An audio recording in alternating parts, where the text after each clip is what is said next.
نستعينه ونستغفره ونؤمن به ونتوكل عليه ونعوذ بالله من شرور أنفسنا ومن سيئات أعمالنا من يهده الله فلا مضل له ومن يضلله فلا هادي له ونشهد أن لا إله إلا الله وحده لا شريك له ونشهد أن سيدنا وسندنا وحبيبنا وشفيعنا ونبينا ومولانا محمدا عبده ورسوله صلى الله تعالى عليه وعلى آله وأصحابه وبارك وسلم تسليما كثيرا كثيرا أرسله الله تعالى إلى كافة للناس بالحق بشيرا ونذيرا وداعيا إلى الله بإذنه وسراجا منيرا أما بعد فقد قال الله تعالى في كلامه المجيد وفي فرقانه الحميد أعوذ بالله من الشيطان الرجيم بسم الله الرحمن الرحيم قال إني أريد أن أنكحك إحدى ابنتي هاتين على أن تأجرني 8 حجج فإن أتممت 10 فمن عندك وما أريد أن أشق عليك ستجدني إن شاء الله من الصالحين قال ذلك بيني وبينك أيما الأجلين قضيت فلا عدوان علي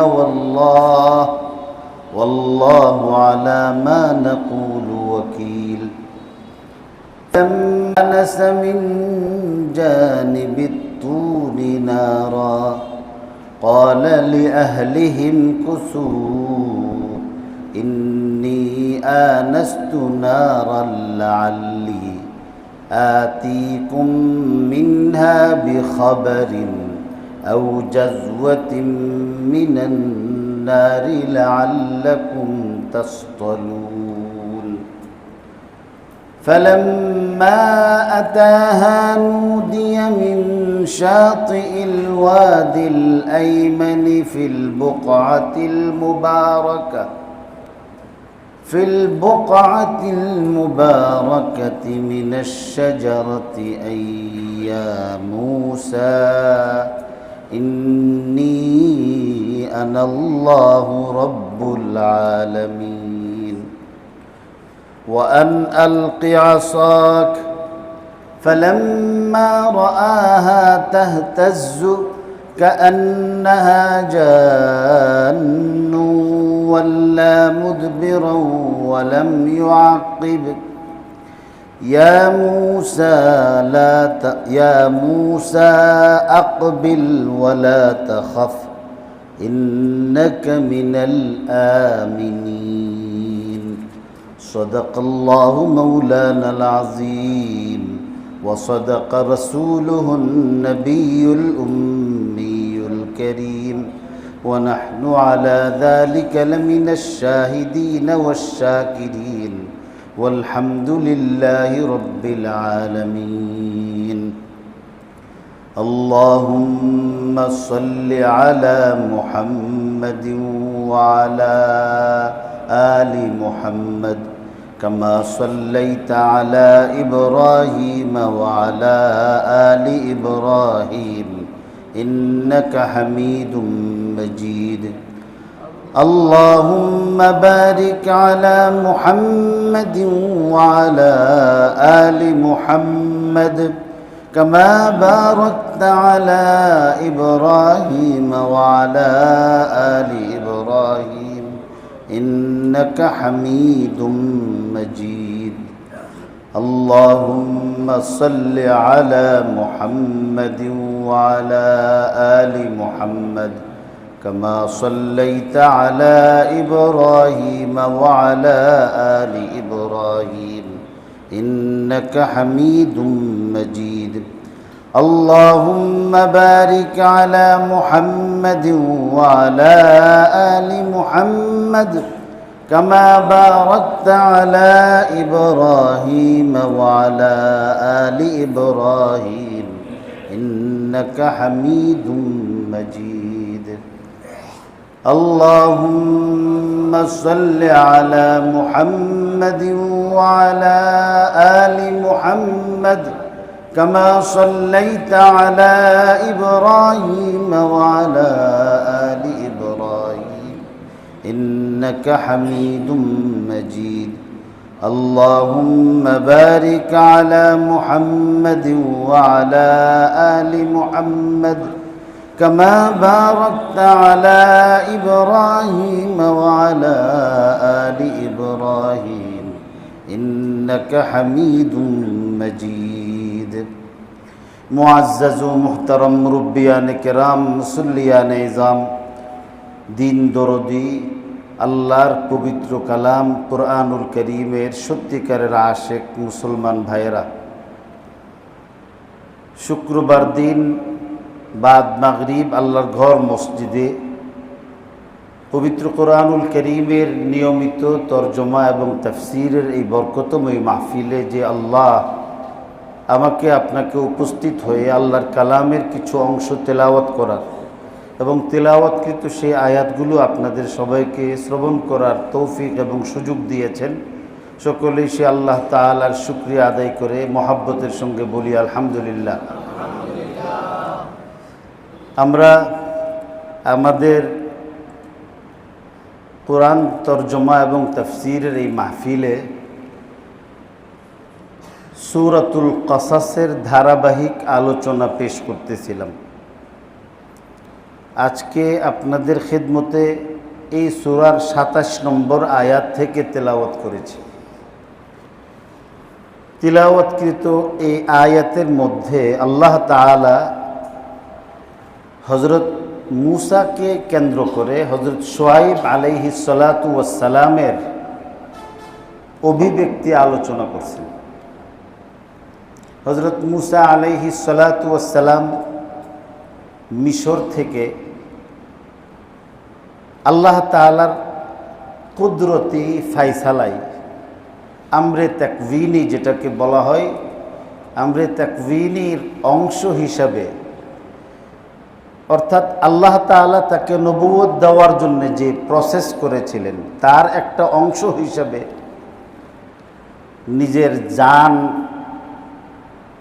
এবং আত্মরক্ষার স্বার্থে যখন দেশান্তরী হয়েছিলেন, মিশর ত্যাগ করে তিনি যখন মাদায়েন নামক এলাকায় একজন আগন্তুক হিসাবে উপনীত হয়েছিলেন এবং সেখানে উপনীত হয়ে একদল রাখালের পানি পান করার দৃশ্য এবং ওই রাখালদের খানিকটা দূরে আরেকটা কুয়াকে কেন্দ্র করে দুইজন অসহায় নারী নিজেদের বকরিগুলো সহ অপেক্ষমান দেখেছিলেন এবং সেখান থেকে তিনি কথোপকথন করে তাদের অবস্থা জেনে তিনি ক্লান্ত অবসাদগ্রস্ত হওয়ার পরেও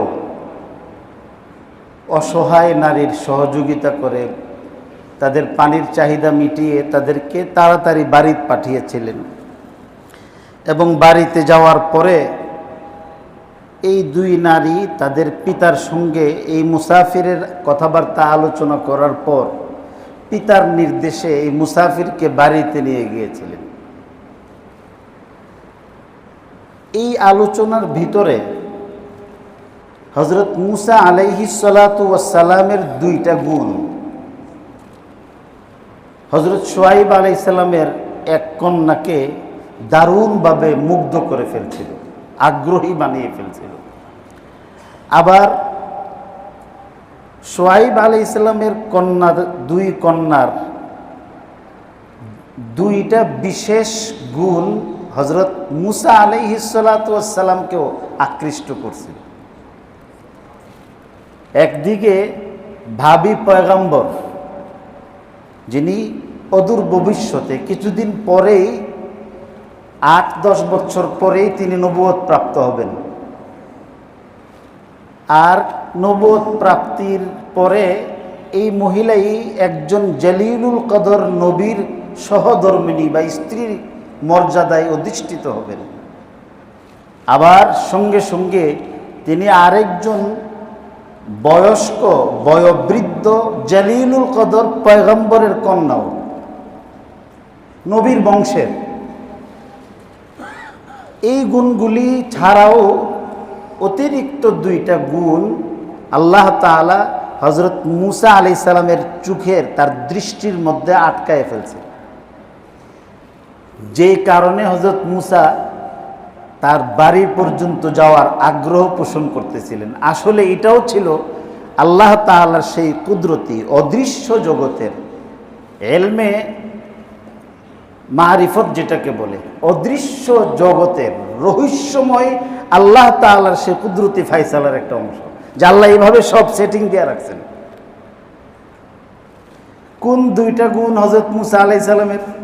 একজন নবী পৃথিবীর সমস্ত সেরা গুণগুলির সমষ্টি হয়ে থাকেন। পৃথিবীর মধ্যে যত ভালো গুণ হইতে পারে, একজন ভালো মানুষ হওয়ার জন্যে, সর্বশ্রেষ্ঠ ব্যক্তি হওয়ার জন্যে যা যা দরকার, শারীরিক যোগ্যতা থেকে শুরু করে সব কিছু আল্লাহ তাআলা নিখুঁতভাবে তাদেরকে দিয়ে থাকেন। তো কাজে এমনিতেই তো তাদের প্রতি আকৃষ্ট হওয়ার কথা, কিন্তু এরপরও কিছু কিছু বিষয় আল্লাহ আরো স্পেশালভাবে দিয়েছেন। কি দিয়েছেন? যে হযরত মুসা আলাইহিস সালামের গায়ের দৈহিক শক্তি তাকে অবাক করছে। এমন শক্তি যে পুরা এই তল্লাটের মধ্যে, অঞ্চলের মধ্যে, দেশের মধ্যে তার শক্তির সঙ্গে তুলনা করা যায় না। যে একটা ঢাকনা, যে ঢাকনা 40 জন পুরুষ সরাইতে ঘাম ঝরে, এই মুসাফির ব্যক্তি থেকে আসলো ক্লান্ত অবসাদগ্রস্ত শরীর নিয়ে এক হাতে মুহূর্তে অনায়াসে সরাই ফেলছে। তো এটা দেখে তার শরীরের মধ্যে যে কি পরিমাণ শক্তি, এই শক্তি হযরত শুআয়ব আলাইহিস সালামের কন্যাকে অবাক করছে। 2 নম্বর, হযরত শুআয়ব আলাইহিস সালাম পাঠাইলেন যে নিয়ে আসো লোকটাকে, আমি দেখতে চাই, আমার কাছে নিয়ে আসো। তো যখন আসছে, তো আসার সময় হযরত মুসা আলাইহিস সালামের পেছনে রেখে উনি সামনের দিক থেকে হাঁটতেছিলেন। তো একজন মহিলা সামনে থাকলে, পেছনে যদি পুরুষ থাকে, তাহলে মহিলার চোখে দৃষ্টিতে ধুলা দিয়া, তাকে ফাঁকি দিয়া প্রাণ ভরে পেছন থেকে না জায়েজভাবে একটা পুরুষ মহিলারে দেখতে পারে। সামনাসামনি হইলে তো চোখের শরম লাগবে, আর পেছন দিক থেকে সে তার মতো করে চলতেছে, আর আপনি একদম মন মতো করে তার শরীরের বাজবুজ থেকে শুরু করে সব দেখতেছেন, কারণ দুইজন তো এক পথেই যাইতেছে। কেউ যদি আপনাকে জিজ্ঞাসা করে, আপনাকে আটকাইতে পারবে না, তাহলে কি আমি হাঁটবো না, আমি ওইদিকে তাকাইবো না? তো এই জন্যে আল্লাহ তাআলা পথ চলার ক্ষেত্রে, বসার ক্ষেত্রে আল্লাহ তাআলা আল্লাহর হাবিবের মাধ্যমে উম্মতে মুহাম্মদিয়াকে শিক্ষা দিয়েছেন, আখিরুহুন্না হাইসু আখারাহুন্নাল্লাহ, নারীদেরকে পেছনে বসাইবা, নারীদেরকে পেছনে বসাইবা। আর ইহুদি খ্রিস্টানরা যেহেতু আল্লাহর হুকুম মানে না, আল্লাহর নাফরমান, এই জন্যে ইসলামী তরিকার খেলাফ তারা লেডিস ফার্স্টের নাম দিয়া কোনো সভা সমিতি হইলে আগে মহিলাদেরকে দিবে, মিছিল যদি করে তো সামনে বেরিয়ে এতে দিবে, বাসের মধ্যে যদি উঠে তো বাসের সামনের সিটের মধ্যে নেমে এই লোককে বসাইবে। কেন? আল্লাহ তাআলার হুকুমের খেলাফ, আল্লাহর নাফরমানি করার জন্যে, আমাকে আপনাকে আল্লাহর গুনাহগার বান্দা বানাইবার জন্যে আমাদের সমাজ থেকে আল্লাহর বিধানকে সরায়া দেওয়ার জন্য কৌশলে এই কাজগুলি করতেছে। কোথাও সেমিনার হচ্ছে, দেখবেন সেখানে সামনের সিটগুলি মহিলাদেরকে দেওয়া রাখছে। মিছিল হইতেছে, ব্যানার ধরে রাখছে, কয়েকটা বান্দুল নিরে সামনে নিয়ে দাঁড় করাই দিচ্ছে, হাঁটতেছে। আবার ঠিক এইভাবে বাসের মধ্যে দেখেন, সব জায়গার মধ্যে রিসিপশনিস্ট, যিনি অভ্যর্থনা আপনাকে অভিবাদন জানায় কোনো অফিসের মধ্যে, একজন প্রথম যে কাউন্টার, এই কাউন্টারের মধ্যে রিসিপশনিস্ট বানাইছে একজন মহিলা। কেরে তারা ভিতরে দিতি, একটা পুরুষকে সামনে দিতি না, এখানে সামনে দিস। আর এখন তো এমন অবস্থা হয়েছে যে আলিয়া মাদ্রাসাগুলির মধ্যে শতকরা 30% নারী শিক্ষিকা না নিলে তার মঞ্জুরি পর্যন্ত ক্যান্সেল করে দেয়। শুধু এটা না, বাংলাদেশের যেখানে সংসদ, এই সংসদের মধ্যে বিনা ভোটে 30-35 জন এমপিকে যদি মহিলা এমপি না নেয়, তাহলে তথাকথিত আল্লাহর দুশ্মনেরা আমাদের দেশের এই নির্বাচনটা যে ফেয়ার ইলেকশন হয়েছে, নিরপেক্ষ নির্বাচনকে আর স্বীকৃতি দেয় না। কেন কেন? আসল হলো এর পেছনে আল্লাহর হুকুমটাকে সমাজ থেকে বিতাড়িত করে আল্লাহ নাফরমান দাজ্জালের হুকুমত কায়েম করতো, আল্লাহর বিধানকে সরাই দেয়া। হযরত মুসা আলাইহিস সালাতু ওয়াস সালামের ইতিবৃত্ত, ওনার সঙ্গে হযরত শুআয়ব আলাইহিস সালামের কন্যার যে ঘটনা ঘটছে, এই ঘটনার বিবরণ দিয়ে আল্লাহ আমাকে আপনাকে সতর্ক করছেন। কেমনে? হযরত মুসা আলাইহিস সালাম দেখলেন যে এই মহিলা হাঁটতেছে, বাতাসে তার ওড়নাটাকে কখনো কখনো সরাইয়া ফেলে। কিভাবে আসছিলেন সামনে বলতেছি। তো যখন সামনে ওই মহিলা চলে, শুধু কালা কাপড়ের নাম বোরকা না, বোরকা হলো এমন একটা পোশাক, যে পোশাকটা পরপুরুষের কুদৃষ্টি থেকে মহিলার অঙ্গ প্রত্যঙ্গগুলোকে হেফাজত করতে পারে। এজন্য কালা কাপড় হওয়া কোনো জরুরি না, একটা কম্বল গায়ে দেওয়া যদি সে নিজেকে এভাবে আবৃত করতে পারে, তাহলে এটা পর্দার কাজ দিবে। আর যদি কালা কাপড় লাগাইছে, কিন্তু কাপড়টা কালো, কিন্তু শরীরের মধ্যে এমনভাবে লাগাইছে যে ওনার যদি কাপড়টা না পইরা ল্যাংটা হইয়া আইলেও মানুষে এইভাবে তাকাইলো, না হলে তার পোশাক পরার পরে, বোরকা পরার পরে তার দিকে যেভাবে তাকাইতেছে। তো এটা পর্দার শরঈ পর্দা না, এটা শরঈ পর্দা না, এটা একটা লেভেল। সারা দুনিয়ার জাল খাইতে খাইতে 12 গাঙ্গের পানি আর 14 কুয়ার আপনার গ্লাস পানি নিয়ে এখন সব হারাইয়া এখন বালা মানুষ সাজতে হয়েছে। তার হারাইবার আর কিছু নাই, এখন এই জন্য দায়িত্ব ভালো হইতে হয়েছে শয়তান। তো এই জন্যে হযরত মুসা আলাইহিস সালাম দেখলেন যে সে যদি সামনে যায়, একই পথে যাব, তাকে যদি আমি সামনে দেই তাহলে তো আমার নজরের গুনাহ হইতে পারে। হযরত মুসা আলাইহিস সালাতু ওয়াস সালাম ওই মহিলাটাকে বললেন, আপনি মেহেরবানি করে আমার পেছনে আসেন, আমি আপনার সামনে হাঁটতে থাকি। আমরা মনে করি কি যে মহিলারা বুঝে না, মহিলারা পুরুষের চোখ দেখলেই বুঝে এটা কোন জাতের চাওয়া চাইছে, কোন জাতের চাওয়া চাইছে। মা গো কইয়া মাথার মধ্যে হাত দিয়ে কুদ্দুর পরে যে ফিডের মধ্যে হাত যায় বোকা, এটা বেরিয়েতে ভালোই বুঝে। এই জন্যে হাদিস শরীফের মধ্যে আসছে, নারাজ হইয়েন না।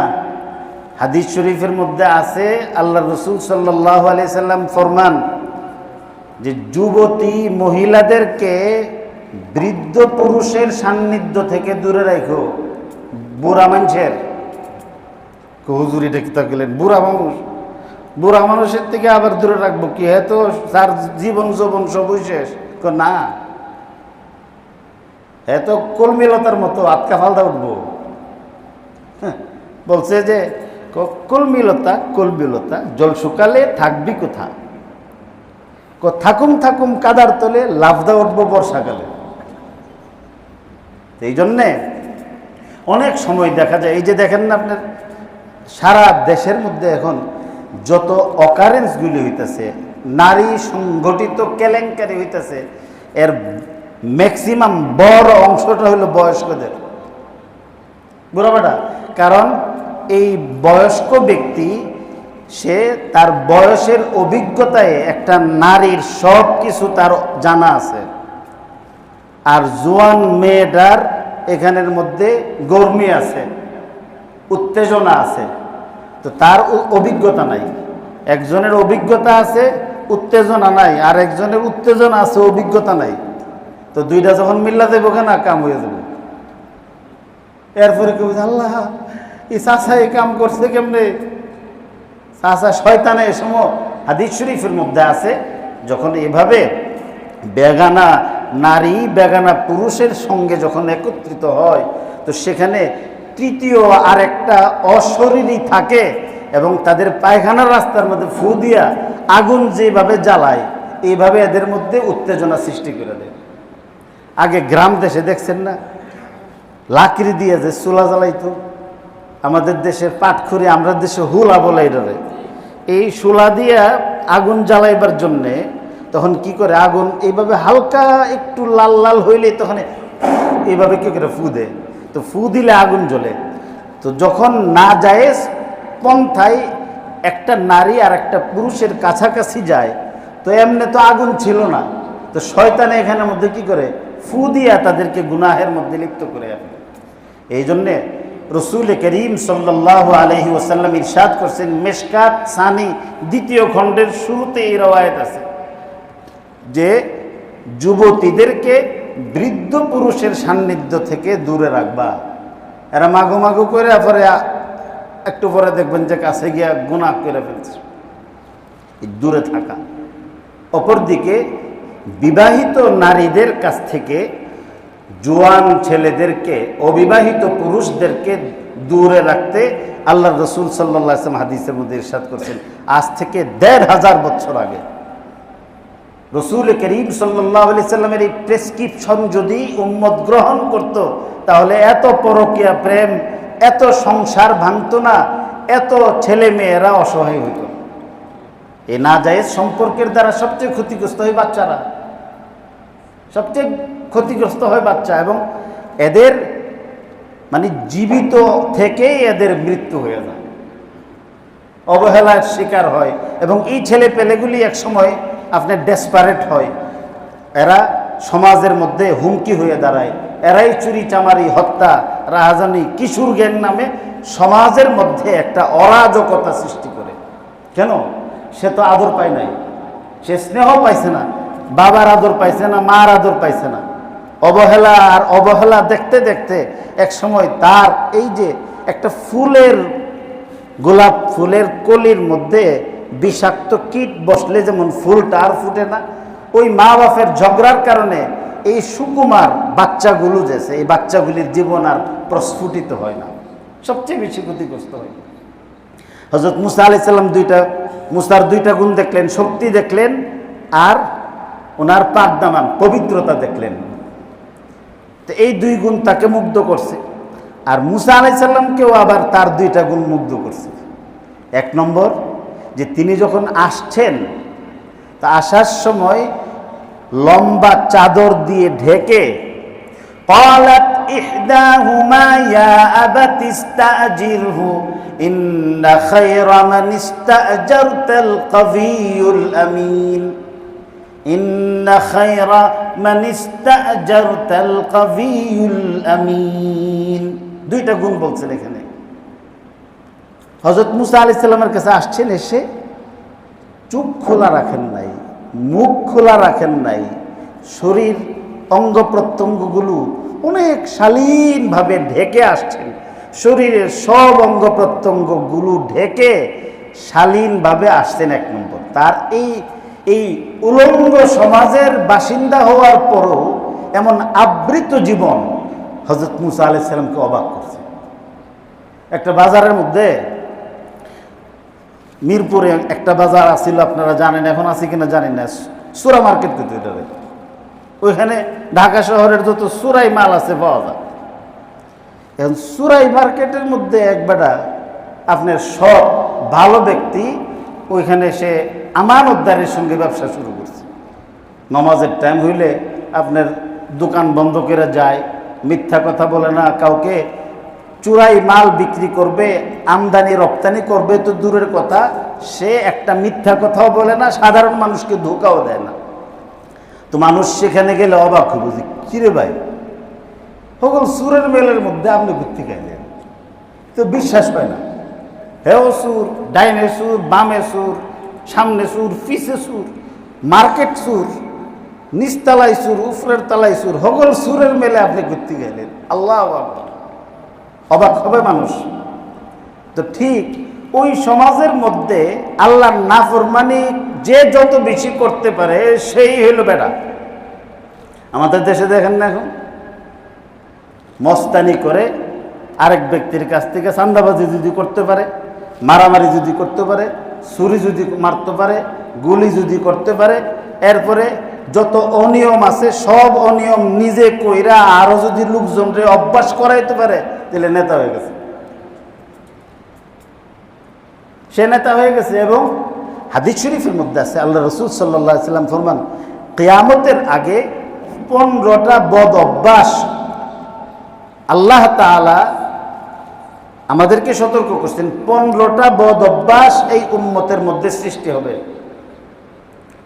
আর এই 15টা বদ অভ্যাস সৃষ্টি হওয়ার মানেই হলো কিয়ামত গড়াইয়া আসছে। এর মধ্যে একটা হলো ওয়া উকরিমার রাজুলু মাখাফাতা শাররিহি ওয়া সাদাল কাবিলাতা ফাসিকুহুম ওয়া কানা যাঈমুল কওমি আরজালাহুম। ওয়া উকরিমার রাজুলু মাখাফাতা শাররিহি, সমাজে মানুষকে সম্মান করব তার যোগ্যতার কারণে না, তার অনিষ্টের ভয়ে। যে ওনারে সালাম না দিলে এই এলাকায় থাকতে পারতাম না, ভয়ে আগের থেকে কি করে ভাইজান সালাম আয়েন এক সময়। যদি বাস্তব অর্থে যদি তার প্রতিবাদ করার, তাকে দমন করার ক্ষমতা থাকতো, সালাম দিল না হইলে তার গলার টিপ্পা ধরতো। কিন্তু এখন নিজের গলার টিপ্পা ধরবো কিনা এই ভয়ে এই জন্য আগের থেকে কি করতেছে, আসসালামু আলাইকুম, ভালো আছেন না, আরে আপনি আইন না কিনলে কি, আরে বাপরে মুখের মধ্যে কত রস। এই রসটা কি এমনি আইছে? রসটা আইছে ভয়ে। আরেকজন আলেমকে সালাম দেয় পিস্তলের ভয়ে না, ছুরির ভয়ে না, চান্দার ভয়ে না, গলার চিপার ভয়ে না, পিড়ার ভয়ে না, ইজ্জতের সাথে আসসালামু আলাইকুম বলতেছে। وكان زعيم القوم أرذلهم وساد القبيلة فاسقهم। তো সমাজের নেতৃত্ব থাকবে গুনাহগার মানুষের হাতে, মদখোর, সুদখোর, ঘুষখোর, হারামখোর। এরা কি করবে? সমাজের নেতৃত্ব দিবে। আর ইতর শ্রেণীর মানুষ সমাজ নিয়ন্ত্রণ করবে। ইতর ফ্যান খাইয়া হের মা বাপে চলতে পারছে না, টেহার গরম দেখাইব, এগুলি সমাজে আসবে। এগুলি হাদিস তিরমিজি শরীফের মধ্যে ইমাম তিরমিজি রহমতুল্লাহ আলাইহি বিশিষ্ট সাহাবী হযরতে আবু হুরায়রা রাদিয়াল্লাহু তাআলা আনহু সূত্রে হাদিস রওয়ায়াত করছেন। মসজিদে সম্পর্কে আলোচনা করছি, এটা তো আমার এখন আলোচ্য বিষয় না। এটা যে একটা অসৎ সমাজের বাসিন্দা হয়ে সে এমন শালীন পোশাক কোত্থেকে আনল, এমন শালীন, ওনাকে অবাক করছে। তো নিশ্চয়ই বৃক্ষ তোর পরিচয় কি? ফলে পরিচয়। তো ফলে পরিচয় তো বোঝা গেল যে এই মহিলার গোড়াটা অনেক পবিত্র, 1 নম্বর। আর 2 নম্বর, সে এসে যেভাবে বলছে, এই বলাটার মধ্যে যে বলছে যে আমার আব্বা আমাকে আপনাকে যাইতে বলছে।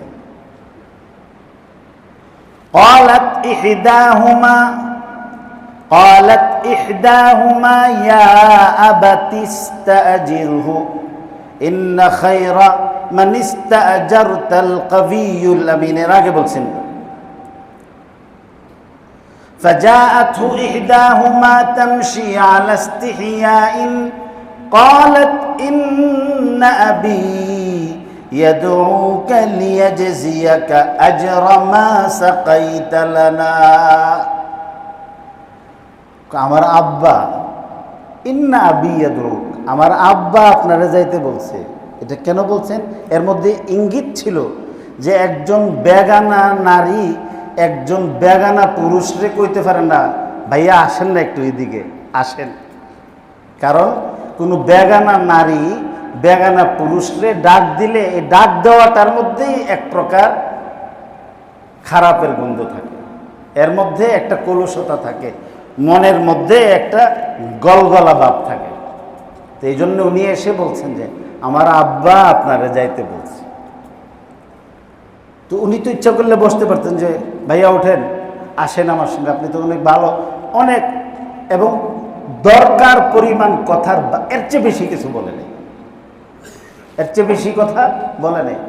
একজন মেয়ে লোক পরপুরুষের সঙ্গে প্রয়োজনে পর্দার আড়াল থেকে কথা বলবে, এক জায়েজ আছে জরুরত হইলে, 1 নম্বর। 2 নম্বর, পর্দার আড়াল থেকে কি করবে? আলাপ করবে। আবার 3 নম্বর হলো এটা শালীনভাবে বলবে, রস লাগাইয়া কইতো না। ওয়াইদা সাআলতুমুহুন্না মাতাআন ফাসআলুহুন্না মিন ওয়ারাই হিজাব, পর্দার আড়াল থেকে বলতে হবে। এবং আল্লাহ রাসূল সাল্লাল্লাহু আলাইহি সাল্লামের স্ত্রীদেরকে আল্লাহ বলছেন ফালা তাখদানা বিল কওলি ফায়াতমাআল্লাযী ফী কলবিহি মারাদুন ওয়া কুল্লা কওলাম মা'রুফা। পরপুরুষের সাথে কথা বলতে চাইলে রস লাগাইয়া কথা কইও না, রস লাগাইয়া জামাইয়ের সাথে কইও। জামাইয়ের সঙ্গে রস লাগাইয়া কথা নাই, খেস খেস খেস খেস করবো। আর আরেক বেটা পত্রিকা লই আইছে, দুধ লই আইছে, মাল লই আইছে, ভাইয়া কই থাকেন, ছেলে মেয়ে কয়জন, আপনাদের দেশের বাড়ি কোথায়? তোর দেশের বাড়ি জামাইবার লাগি বেটা আইছে না তোর পত্রিকা দিতে হয়েছে, তোরে মাল দিতে হয়েছে? দেখবেন যে গ্রামগঞ্জের মধ্যে না শুধু শহরের মধ্যে ফেরিওয়ালারা যায়, এই ফেরিওয়ালার সাথে আমাদের দেশের মেয়ে লোকেরা মাল কিনবো সেরানার আর কথা কেবো 3 ঘন্টা। তুই কি মাল কিনবার লাগি ফেরিওয়ালারা ডাক দিস না ফেরিতে আলাপ করবার লাগি?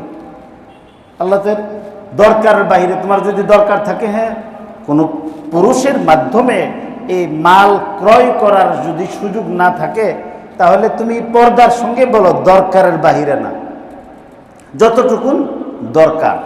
এখানের মধ্যে হজরতে শুআইব আলাইহিস সালাম অন্ধ ছিলেন, বৃদ্ধ ছিলেন, বয়স কত? 350 বছর। তো 350 বছরের বৃদ্ধ ব্যক্তি অন্ধ, চোখে দেখেন না, ছেলে নাই, মেয়েরে পাঠাইছে যে নিয়ে আসো। তো মেয়ে তো আইসা অনেক কিছু বলতে পারতো, অনেক লম্বা কথা। আমার আব্বা তো বৃদ্ধ, জানেন, বয়স অনেক বেশি, চলাফেরা করতে পারে না, বাসায় আছেন, আপনার কথা শুনি হ্যাঁ আমার আব্বু যে কত খুশি হয়েছে, অনেক খুশি হয়েছে, আপনি, আমিও না আপনাকে অনেক লাইক করতেছি, আসুন আসুন। আমার আব্বু বলতেছি আসেন আসেন। এই তিরিং বিরিং করে এই বেডিরে ডাইকা বেডারে নিয়ে যদি যাইতো তাহলে মূল জিনিস থইয়া আপনার আনুষঙ্গিক কাজের মধ্যে লিপ্ত হয়ে যেত। তো দেখেন কি একদম টু দ্য পয়েন্ট, যতটুকুন দরকার এতটুকু, এর বাইরে না। কি বলছেন? ইন্না আবি ইয়াদউকা লিয়াজজিয়াকা আজরা মা সাকাইতা লানা। আপনি যে আমাদের পানির চাহিদা মিটিয়ে দিয়েছেন, আমার আব্বা আপনাকে এর একটা বিনিময় দেওয়ার জন্য আপনাকে বাড়িতে যেতে বলছেন। সোজা। এরপরে আসলেন হযরত মুসা আলাইহিস সালামের সঙ্গে শুআইব আলাইহিস সালামের কথাবার্তা হইল, খাওয়া দাওয়া হইল। খাওয়া দাওয়া যখন হয়ে সারছে, আগেই তো মহিলার মধ্যে 2টা গুণ আল্লাহ দিয়ে দিয়েছেন স্পেশাল, যেই গুণ দেখে মুসা আলাইহিস সালাম ওনার প্রতি দুর্বল হয়েছেন। আবার মুসা আলাইহিস সালামের স্পেশাল 2 গুণ শক্তি আর আমানতদারি দেখে ওনারও ভিতরে ভিতরে একটা শ্রদ্ধা ভক্তি চলে আসছে। কিন্তু এই শ্রদ্ধা ভক্তি দিলের মধ্যে আসা, এটা মানুষের ফিতরত, একজন পুরুষের দিলের মধ্যে নারীর প্রতি ভালোবাসা সৃষ্টি হওয়াটা এটা পুরুষ হিসাবে পুরুষের সিফত। কোনো মানুষ হিসাবে পুরুষের দিলের মধ্যে নারীর প্রতি আগ্রহ সৃষ্টি না হওয়াটা তার অসুস্থতা। এই জন্য সৃষ্টি হয়েছে, কিন্তু সৃষ্টি হইলেই এটা যত্রতত্র কুত্তা বিলাইয়ের মতো যেখানে সেখানে এটা বাস্তবায়ন করা যায় না। এই জন্যে ওনারা ওনাদের দিলের মধ্যে আছেন, ওনার দিলেও শ্রদ্ধা আছে, তার দিলের মধ্যেও কি আছে? শ্রদ্ধা আছে। তো দিলের কথা মানুষ কি জানে? মানুষের দিলের কথা জানে না, কিন্তু তাই বলে কি কেউ জানে না দিলের কথা? কে জানে? আল্লাহ পাক জানেন। ইন্নাহু আলিমুম বিযাতিস সুদূর, তিনি তো দিলের কথা জানেন। এই জন্যে হযরত শুআয়ব আলাইহিস সালাম তো নবী, ওনার দিলের মধ্যে আল্লাহ তাআলা সরাসরি ওহী পাঠাই দিয়েছেন যে মুসার সঙ্গে তোমার এই মেয়ের বিয়া দিয়ে দাও।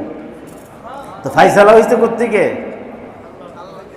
এখন এই যে ফাইসালাটা হয়েছে কিসের কারণে? গুণের কারণে, নেক গুণের কারণে, পর্দার কারণে। নেক গুণ যখন কোনো নারীর মধ্যে আসবে, বদগুণ যখন তার চরিত্র থেকে দূরে যাবে, তো দুনিয়ার সব মানুষ মিলে যদি তার বিবাহ আটকাইতে চায়, আসমান জমিনের মালিক আল্লাহ তাআলা তার বিবাহের ফয়সালা করবেন। আর যদি নিজের দিলের ভিতরে আপনার গুণ যদি না থাকে, আখলাক যদি ভালো না থাকে, তাহলে পাঠক পাখি ভাই, ঘটক পাখি ভাই, উমুক ভাই তুমুক ভাই, সারা দুনিয়ার ঘটক দিয়া পত্রিকার মধ্যে বিবৃতি দিয়ে এরপরও জামাই হইতো না, এরপরও জামাই নেই। এখন হইলো এটা এই সমাজের মধ্যে। এই জন্যে একটা মহামারী চলতেছে, মেয়েদের বিয়া হয় না, ছেলেদের বউ পাওয়া যায় না, আর মেয়েদের জামাই পাওয়া যায় না। কেন লাগি? এটার ফাইসালা তো আসমান থেকে হইব।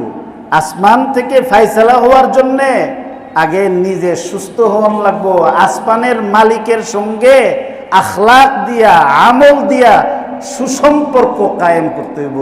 আসমান থেকে ফাইসালা হইব, আল্লাহ বউ মিলাই দেব, আল্লাহ স্বামী মিলাই দেব। চলবো উল্টা ফল্টা ইহুদির মতো, করবো আকাম, আর হুজুরের কাছে আইব, হুজুর দোয়া করে দেন। হুজুর কইতেছে আল্লাহ অত্র অঞ্চলের যত মহিলা আছে আল্লাহ সকলের স্বামী মিলাই দেব। আমি আর করে কবুল হয়ে গেছে, খালি কইলেই চলবো।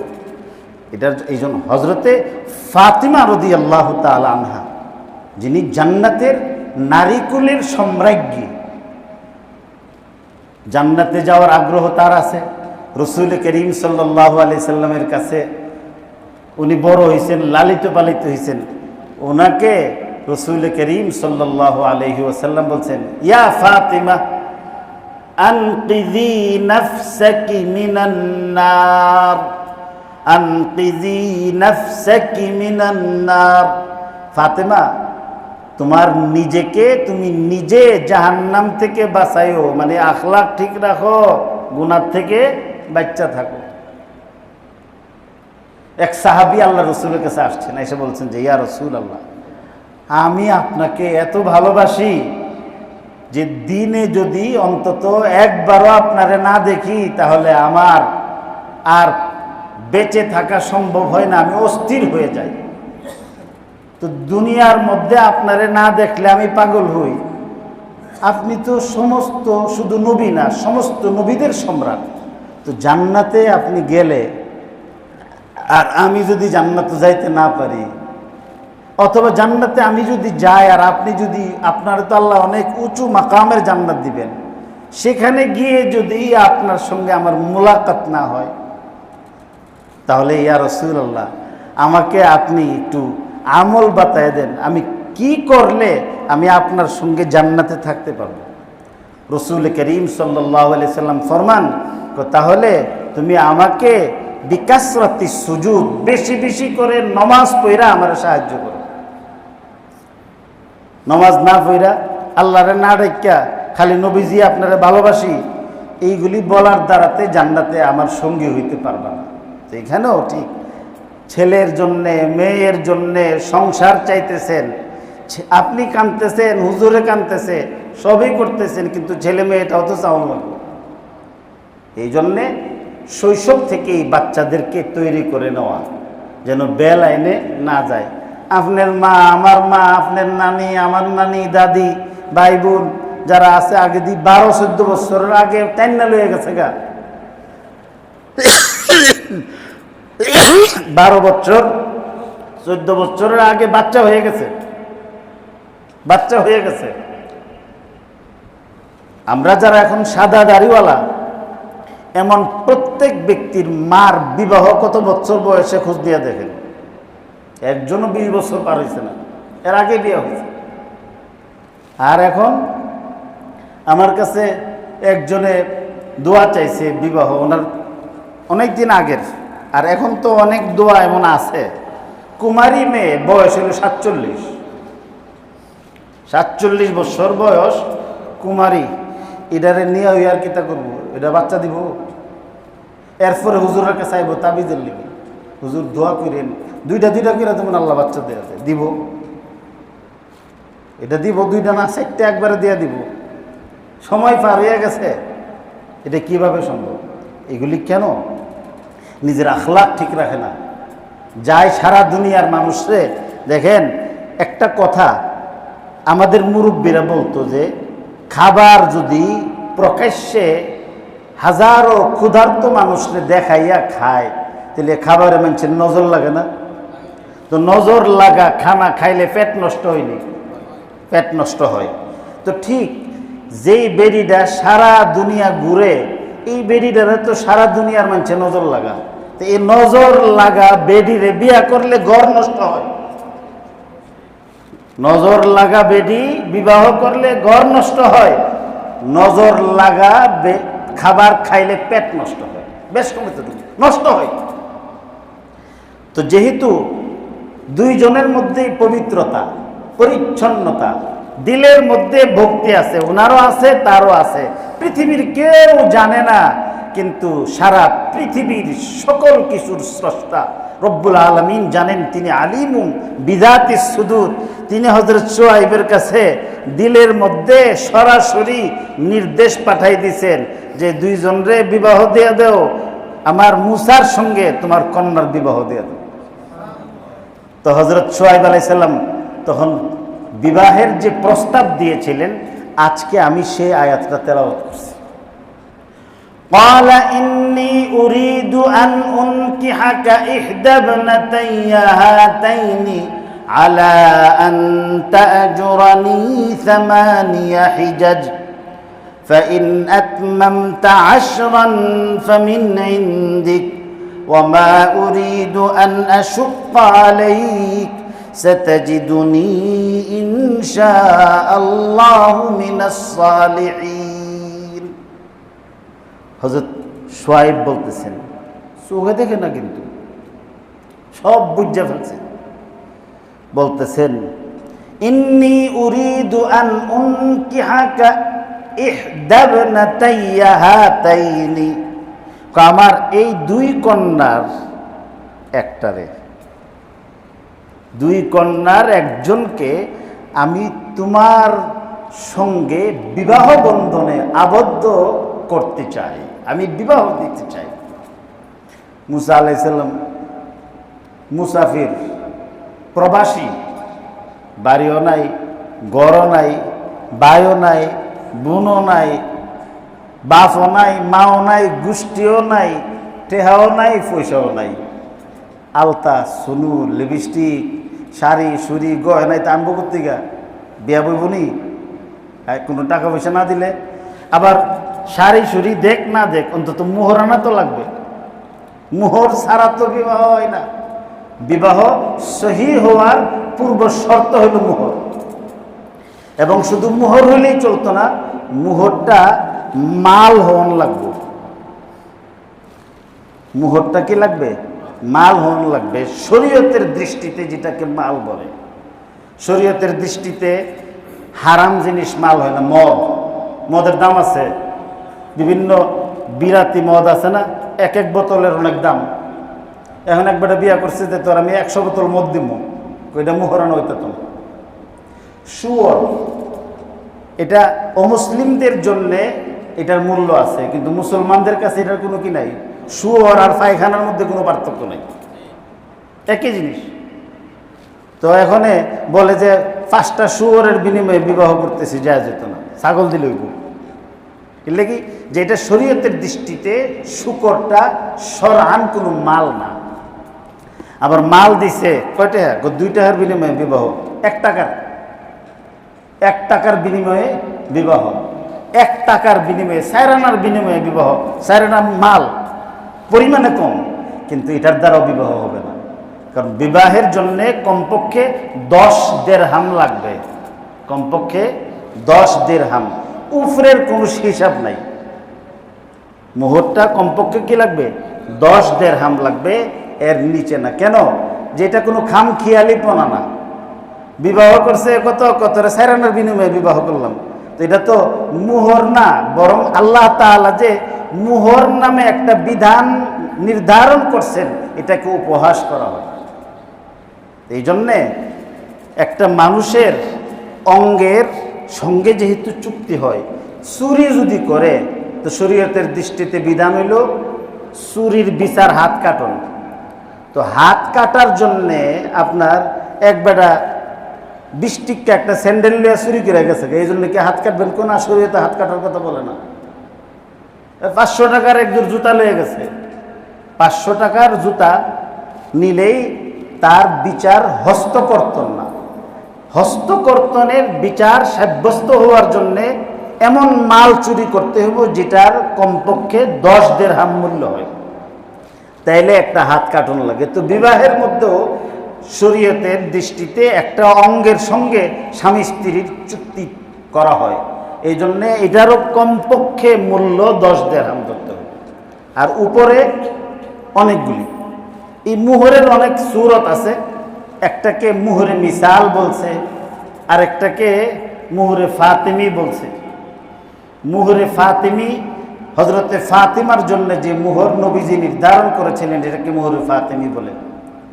এটার 2টা পরিমাণ, একটা হলো 150 ভরি রূপার দাম সর্বোচ্চ, আরেকটা হলো 133 ভরি রূপার দাম।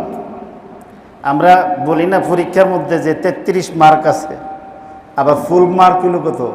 100। তো এখানেও মুহরে ফাতিমির 2টাই আছে, যে 133 থেকে নিয়ে 150 পর্যন্ত। তো যেহেতু এটা অর্থের ইবাদত, এই জন্য 133-এর উপর আমল না করে 150-এর উপর আমল করাটা উত্তম। যেদিন বিবাহ করবে এটা মুহরে ফাতিমি। আর আরেকটা হলো এই মহিলার ফুফু, তার এই যে বাবার বংশের নারীদের মোহরানা কত হয়েছে, বাবার বংশের তার দাদির মোহরানা কত ছিল, তার ফুফুর মোহরানা কত ছিল, এগুলি দেখে এটার যে ক্যাটাগরির যে মোহর যা আছে, ওনাদের বংশের মধ্যে 10 লাখ টাকা মোহর হইতেছে, কারোর বংশের মধ্যে 20 লাখ হইতেছে। তো এইভাবে ওই ফ্যামিলির মেয়েদের বিবাহের যে মোহরানা, যে একটা এটার সঙ্গে কম্পেয়ার করে একটা নির্ধারিত মোহর করাটাকে মোহরে মিসাল বলছে। 2টাই জায়েজ, না জায়েজ না। এই মোহরটাকে আদায় করার আবার 2টা সূরত আছে। একটা হলো নগদ পরিশোধ, এটাকে মুহরে মুআজ্জাল বলে, আইন দিয়া মুহরে মুআজ্জাল মানে নগদ পরিশোধ। আর আরেকটা হইল মুহরে মুআজ্জাল, বিয়া এখন হয়ে যাইব, আপনার এখন মোহর পুরা পরিশোধ করবে না, আস্তে আস্তে পরে পরিশোধ করবে, অথবা কিস্তিতে কি করবে, পরিশোধ করবে। শরীয়তের দৃষ্টিতে 2টাই জায়েজ আছে। এখনকার সময়ে কিছু পরহেজগার ছেলে আসছে, এই পরহেজগার ছেলেরা পরহেজগারির নামে শরীয়তটারে কঠোর করছে।